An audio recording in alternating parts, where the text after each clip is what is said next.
Jangan ada anak ibu jadi ansor apalagi banser. Ingetin nih, sampai mampus tidak ada kata banser. Dan jangan ada anak ibu mengikuti ajaran Islam Nusantara. Saya yang bertanggung jawab atas perbuatan laknat mereka.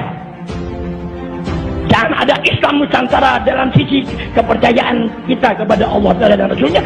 Jangan ada paham Islam Nusantara dalam ibadah kita dan keseharian. Apapun bentuknya, itu laknat Allah Ta'ala. Aku yang bicara, selesai.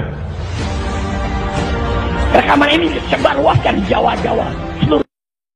Saya ingin ingatkan, saat ini liberal setelah divonis sesat oleh fatwa MUI, mereka ganti baju. Mereka tidak sebut lagi Islam liberal. Mereka ganti nama jadi Islam inklusif. Tapi tetap nggak laku. Mereka ganti nama lagi jadi Islam multikulturalisme. Nggak laku lagi. Sekarang mereka ganti baju lagi, Islam Nusantara. Hati-hati saudara. Hati-hati, hati-hati. Liberal udah nggak mau pakai bicara pluralisme, sekularisme, materialisme. Mereka takut ditolak, saudara. Mereka pakai tradisi, budaya, adat Nusantara. Hati-hati, saudara. Nah, maka itu Islam Nusantara ini saya kasih julukan Jemaat Islam Nusantara, disingkat JIN, saudara. Singkatannya apa? JIN, saudara. JIN, Jemaat Islam Nusantara. Saudara, kalau Islam di Indonesia mesti di-Indonesiakan, berarti Islam di Kina mesti dikinakan. Berarti Islam di India mesti diindiakan. Berarti Islam di Amerikakan. Saudara, Islam di Arab nggak pernah diarabkan, saudara. Islam bukan datang dari Arab, Islam datang dari Allah. Allah yang menurunkan Islam kepada Nabi untuk mengislamkan bangsa Arab. Muhammad diutus bukan untuk mengarabkan jahiliyah, tapi mengislamkan bangsa Arab. Betul? Betul? Jadi Islam dari Arab atau dari Allah? Dari Arab atau dari Allah?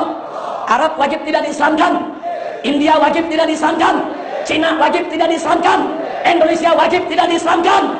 Saya hanya ingin menginformasikan bahwa baca Al-Quran dengan langgam Jawa, ya, itu sebetulnya masalah khilafiyah. Betul, betul, itu masalah khilafiyah. Tapi jangan lupa, khilafiyah ini dieksploitasi oleh liberal, dimanfaatkan oleh liberal, ditunggangi oleh liberal untuk mensukseskan propagandanya anti-Arab.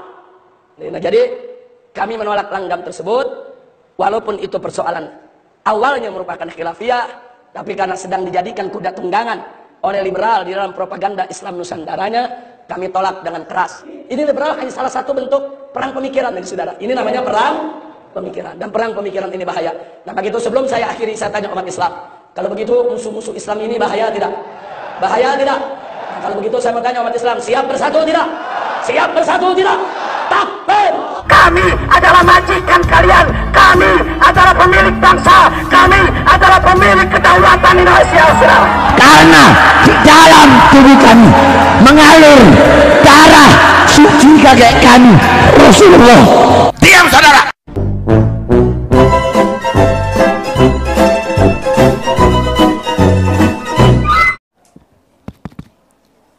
Assalamualaikum warahmatullahi wabarakatuh.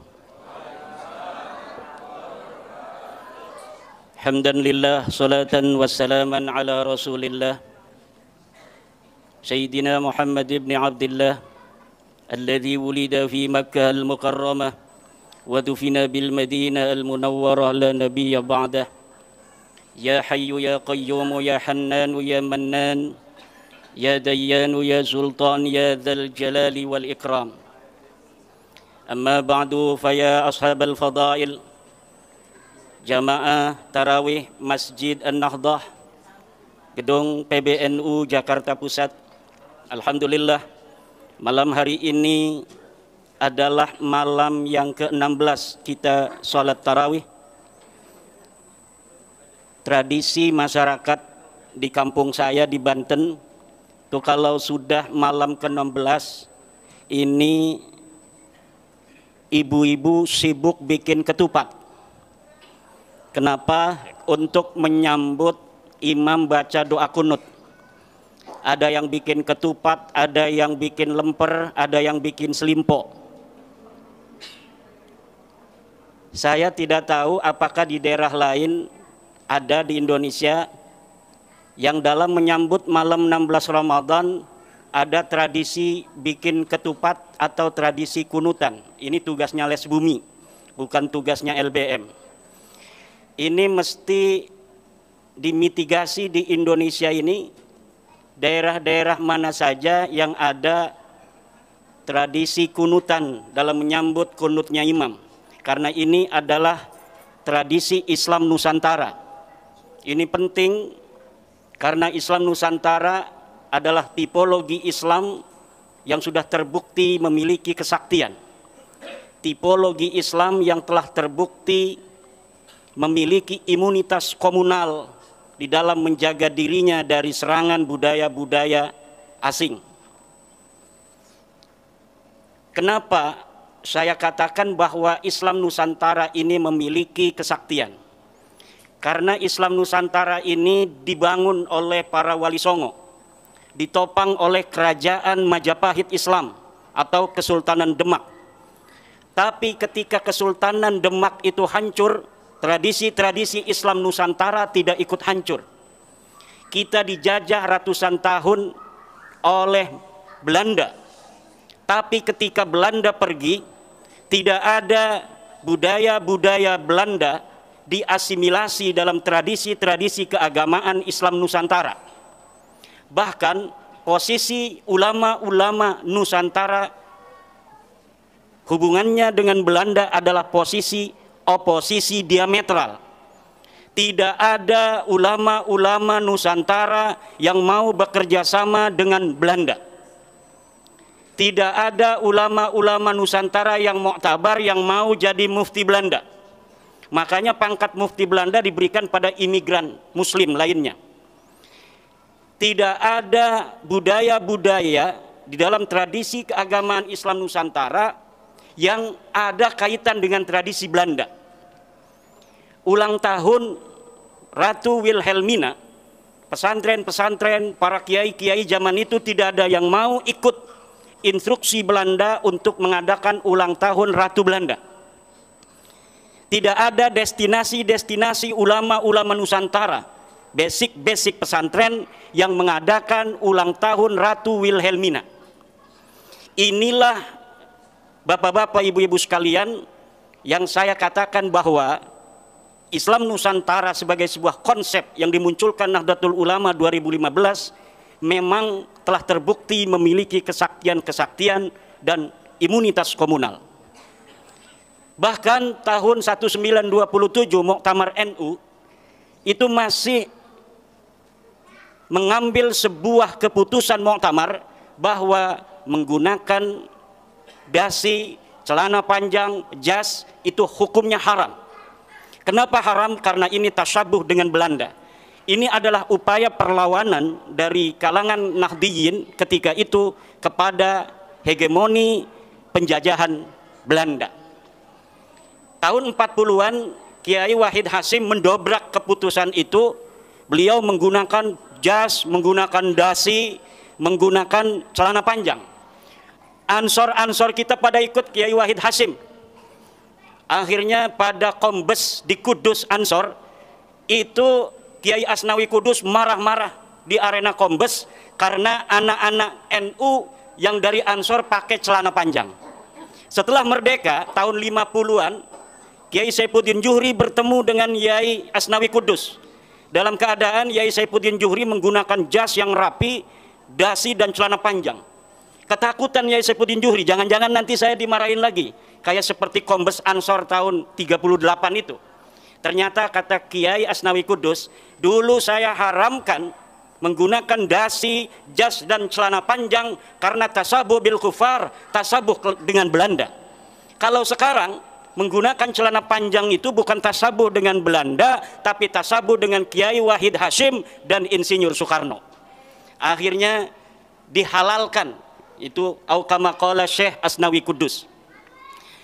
Setelah merdeka pula, ajaran-ajaran Nahdlatul Ulama yang merupakan kristalisasi pelembagaan dari ajaran-ajaran Wali Songo yang kemudian di 2015 kita kenal juga dengan istilah Islam Nusantara, telah mampu beriringan dengan Pancasila dalam menciptakan bangsa dan negara Indonesia dalam ketentraman yang tiada tara. Memang ada beberapa masalah di sana, tetapi relatif semua itu bisa untuk ditangani oleh kebangsaan kita yang mayoritas muslimnya adalah Muslim Nahdlatul Ulama, Muslim Islam Nusantara, Muslim daripada ajaran-ajaran Wali Songo. Maka ketika kita hari ini ingin ikut serta dalam rangka menjaga ketertiban dunia, sudah saatnya Nahdlatul Ulama membawa konsep Islam Nusantara ini bukan hanya ke level nasional, tapi juga go internasional. Sudah saatnya Nahdlatul Ulama tablighu mafahimi Islam Nusantara ila jami'i anha'il alam, untuk menyebarkan konsep Islam Nusantara ini ke seluruh semesta raya. Kita ajak seluruh agama-agama di dunia agar mempunyai konsep yang sama dengan Nahdlatul Ulama, yaitu dasar tawassut, tawazzun, dan i'tidal. Dan kita ajak seluruh konsep-konsep dasar negara di dunia ini untuk mengikuti konsep dasar Pancasila, di mana seluruh agama, seluruh etnis dan suku di dalamnya dilindungi oleh bangsa negara itu sendiri. Banyak orang atau kelompok komunitas yang ingin menyebarkan, membangun peradaban di dunia ini. Yahudi mempunyai konsep protokol Zionis. Dia ingin mengembangkan peradaban dunia menurut konsep Yahudi. Saudi, dia memiliki mafahim al-Wahhabiyah, bagaimana peradaban dunia Islam dibentuk di dalam tradisi-tradisi Wahabi.